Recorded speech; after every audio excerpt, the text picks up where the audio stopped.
Darren Stevens becomes oldest man to hit a double century in the championship for 70 years. After securing safety in Division 1 of the Specsavers County Championship last week, Kent travelled to Leeds to take on Yorkshire at Emerald Headingley. In the reverse fixture at the Spitfire ground in May, Yorkshire came out winners by 172 runs. After winning the toss and choosing to bat first, Kent made a poor start to their innings, with early wickets falling. 2 wickets in one Dwayne Olivier over gave Yorkshire a dream start. Crawley was the first to go, LBW for 4 runs.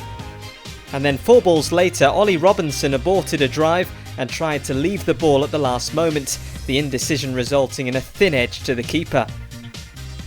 They were soon 3 down, and again Olivier with the wicket, Faf du Plessis gone for a duck, carnage in the first half hour of play. They were then 4 down. Matt Fisher bowled an absolute jaffer which pinned Daniel Bell-Drummond to the crease and removed the off stump. Things were looking bleak for Kent when Kuhn was next to go for just 8 runs. Kent needed to show some resilience. With Sam Billings alongside Darren Stevens at the crease, they would move the score past 50 to help start the rebuilding process. This pair would continue on their merry way as they continued the fight back after a nightmare start for their side, and the 50 partnership would soon arrive. Shortly before lunch, Stevens reached his half-century in fine style, belting Patel over the top for 6, 50 off just 59 balls. Lunch arrived with the score 112 for 5. More of the same required for Kent in the afternoon session, and these two were showing no let-up with the sun shining at Headingley. Stevens in particular was on the attack and firing his second maximum of the innings off the bowling of Patterson this time. Kent really were creeping back into this contest. Billings was soon celebrating his half-century, a vital knock coming off 81 balls, the partnership worth 118. They weren't done there, as Stevens was in the mood for 6s, again clearing the ropes off the bowling of Patel. Stevens was putting on a show, and in the 50th over he hit 2 boundaries to move past his century, a rich vein of form for the veteran who scored 88 and took 10 wickets last week against Notts. A quite simply awe-inspiring display from Stevens, crashing the ball to all parts of the field. T would arrive with Kent 316 for 5. In the evening session, Sam Billings would waste little time in securing his century. Successive boundaries off the bowling of Patterson brought up the landmark, 100 runs off 157 balls. A few overs later, it was the double century scored for Stevens, a push into the offside and a dashed single bringing Stevens his 4th double century, 202 balls, 24 4s and 7 6s. Records were tumbling as Stevens soon secured his highest ever first-class score as he moved past 211. Kent's highest ever 6th wicket stand also breached today by Stevens and Billings. But the fun came to an end eventually, with Stevens departing for 237 runs, caught by Revis off the bowling of Patel. An awesome display from the 43-year-old who received a standing ovation from the Yorkshire crowd. It ended a stand of 346 with Sam Billings. Kent was soon moving past 400, and remember this was a side who in the morning were at 39 for 5. Billings would depart for a superb 138 runs as Olivier secured his fifer, caught by Adam Lyth. The 8th wicket fell with Podmore gone for a duck, bowled by Matt Fisher. No more wickets would fall before the close of play, with Kent closing in on 500. Stumps reached at 482 for 8. A memorable day as Darren Stevens scored a career-best 237 in what could be his penultimate match for Kent, as all sorts of records fell on day 1 at Headingley. Kent in control as they finished day 2 with a healthy lead. Darren Stevens scored a career-best 237 against Yorkshire in what could be his penultimate match for Kent, as records fell on day 1 at Headingley. After winning the toss and choosing to bat first, the visitors were reduced to 39 for 5 but Stevens shared a Kent record 6th wicket stand of 346 with Sam Billings, who made 138. Kent finishing the day on 482 for 8, and they decide that was enough and declared. So Yorkshire starting the day in bat and looking to follow the lead set by Kent. It was up to Adam Lyth and debutant Matthew Revis to start climbing the mountain for the White Rose in the morning. And the first wicket fell early, Darren Stevens getting the ball to move away off the seam and Adam Lyth edging low to second slip. After his batting heroics, Stevens was now delivering with the ball. And he would find a second wicket, angling the ball across Gary Ballance, striking the pad, out LBW, Yorkshire 17 for 2. Yorkshire would settle things down slightly, but not for long, as Revis was soon gone, a thin edge through to the keeper, Yorkshire 3 down. They were able to steer their way past the 50 mark, but it was tough batting through the morning. Lunch was reached with the score 80 for 3, Yorkshire trailing by 402 runs. Shortly after the break, the 4th wicket arrived, Matt Milnes striking as he trapped Brooks LBW, out for a well-made 36 runs. Milnes then secured his 3rd wicket, Kohler Cadmore shouldering arms to a ball and his leg stump sent flying, Yorkshire 5 wickets down. Bresnan and Tattersall showcased some resilience as they looked to recover the situation for Yorkshire. But Yorkshire would then lose their 6th wicket, Harry Podmore the bowler, as Tattersall edged to 3rd slip. Matt Fisher would join Bresnan in the middle and the pair would play some nice strokes. They reached tea having put together an unbroken 39 runs and Yorkshire on 180 for 6, still trailing by 302 runs. The formula was simple for Yorkshire in the evening. Fisher and Bresnan needed to bat for as long as possible, but Matt Milnes would find the wicket. Bresnan the man to go, clean bowled for 39. Yorkshire moved past 200 runs, but shortly after the 8th wicket fell. The new ball doing the trick for Harry Podmore as he beat the defensive prod of Stephen Patterson and sent the off-stump cartwheeling. Fisher was batting nicely though, and he moved past his previous best first-class score of 37. But Milnes was back in business again, securing his fifer with the wicket of Olivier. Yorkshire made it past 250 runs, but then the final wicket fell. Ajaz Patel bowled by Ollie Rayner. Fisher left unbeaten on 47, Yorkshire trailing by a whopping 213 runs.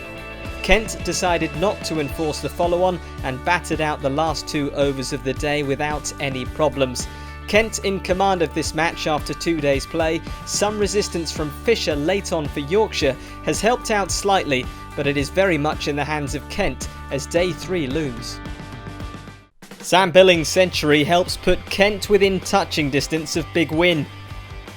Kent would start day 3 holding all the aces in this game thanks to a double ton from Darren Stevens, 138 from Sam Billings and 5 for 87 from Matt Milnes. They would be looking to build on their lead of 215 runs as they began their 2nd innings. Could Yorkshire find some early wickets? They absolutely could. Daniel Bell Drummond the man to go as he tried to leave a ball from Fisher. And Fisher would strike again. Zach Crawley pinned LBW. Great start for the White Rose with 2 scalps in the first half hour of play. Kent would recover slightly as they moved past the 50 mark. Ollie Robinson and Faf du Plessis ticking the score along nicely and finding boundaries. They would take the lead beyond 300.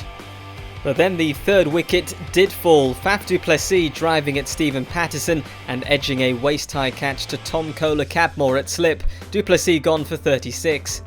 No more wickets would fall before lunch and Ollie Robinson would reach his half-century. Kent were putting themselves in a hugely dominant position, leading by 337 runs. Ollie Robinson and Sam Billings were keeping the score moving through the afternoon as the Yorkshire bowlers suffered, the 50 partnership for these two arriving soon after. The confidence was flowing with these 2 batsmen at the crease. Sam Billings coming down the track to Patel and clearing the boundary. That secured his 50 off 80 balls, the lead beyond 400 now. Ollie Robinson batted beautifully but would fall just short of his century.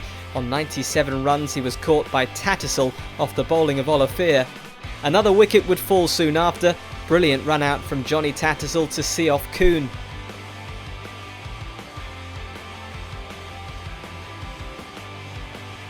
Billings then picked up the pace to keep the total moving along. Sam Billings wouldn't quite reach his century before the tea break arrived. He was unbeaten on 99 at the break. In the evening session, it wouldn't take long for Billings to reach that ton. His third consecutive ton in 3 first-class innings, 138 balls, 10 fours and 1 6. Darren Stevens was piling on the runs too as he hammered the ball over the ropes. But then he was gone, going for a big hit over long on and caught in the deep by Tom Kohler-Cadmore. Still no declaration from Kent as they were building the lead even further. A run out came next with Rayner gone for 1 run, Gary Balance throwing down the stumps, still no declaration. Kent would finally call it a day with their batting display, Billings finishing on 122 and Podmore with a whirlwind 24 off 12 balls, the target of 551 set for Yorkshire. Yorkshire wouldn't have been thinking about the total, but instead batting out the remaining 4 sessions. But it wasn't a great start. Matthew Revis gone for a duck, Darren Stevens continuing his fine game. Adam Lyth went next with the score 9 for 2, Stevens trapping him LBW.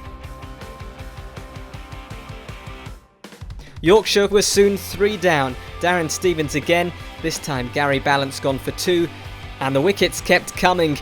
Harry Brook gone for 13, Matt Milne striking.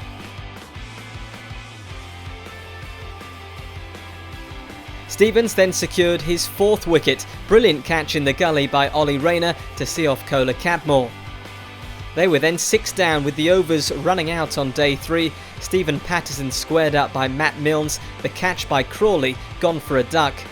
Stumps were reached with Yorkshire 6 down for 44 runs. It looks a matter of when and not if for Kent to seal this match tomorrow unless Yorkshire can pull off a miracle.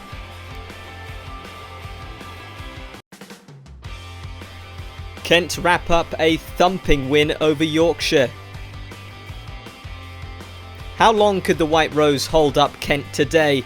They had a tough final session of play on day 3 with 3 wickets falling for no runs in 11 balls. Yorkshire 44 for 6 with the target of 551, surely a distant dream. 4 wickets for Darren Stevens in this innings, you just can't keep him out of the game after his double 100 with the bat. And it didn't take long for Stevens to claim his fifer on the morning of day 4, tempting Tim Bresnan into an off drive and the batsman getting an edge through to the keeper. Johnny Tattersall was looking to go down swinging as he fired Matt Milnes to the rope. Tattersall, along with Fisher, were keeping Kent at bay, but they could only do that for so long, the 8th wicket falling with Podmore striking, Fisher caught by Robinson for 7 runs, Kent 2 wickets away from victory. Olivier would join Tattersall in the middle, and the pair would somewhat frustrate Kent as they moved the Yorkshire score past 100. But before lunch was taken, the 9th wicket arrived, Bell Drummond doing the damage as he cleaned up the stumps of Olivier. And before long, the final wicket fell, Johnny Tattersall brilliantly caught by a diving Faf du Plessis off the bowling of Daniel Bell Drummond. Kent beating Yorkshire by 433 runs. This is Kent's biggest ever margin of victory by weight of runs, breaking a record set way back in 1933. Kent move into 4th place, just a couple of points behind Hampshire on 166 points. Yorkshire are down to 5th on 158.